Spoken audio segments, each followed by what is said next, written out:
বাণী তোর চোখে যেন আগুনের ঝলক, আমার মনের গভীরে করে আলো ঢলক। তোর হাসি যেন পূর্ণিমার আলো, তুই যে আমার মনের সবচেয়ে ভালো। তোর কথাগুলো যেন মধুর গান, প্রতিটি শব্দে পাই এক নতুন প্রাণ। তুই ছাড়া এই মন কিছুই বোঝে না, তোর সাথেই যেন জীবনটা সাজে না। ও বাণী তোর চোখ আমায় পাগল করিল, তোর ছোঁয়ায় যেন স্বপ্নে মুগ্ধ করিল।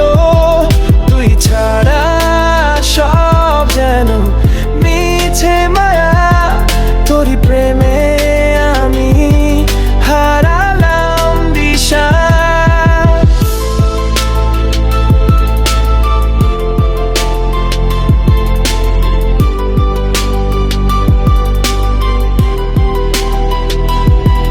তোর পথে চলতে আমার নেই কোনো ভয়, তুই আকাশের তারা, তুই আমার সুখের হয়। তোর পাশে থাকলে সময় থমকে যায়, তোর মায়ায় জীবন নতুন আলো পায়। তোর ছায়ায় লুকিয়ে থাকি আমি, তুই যে আমার জীবনের প্রথম গল্প কামি। তুই আকাশ আমায় মাটি, তুই বাতাস, তুই ছাড়া জীবনটা যেন এক দুঃখের আশা। বাণী তোর চোখ আমায় পাগল করিল,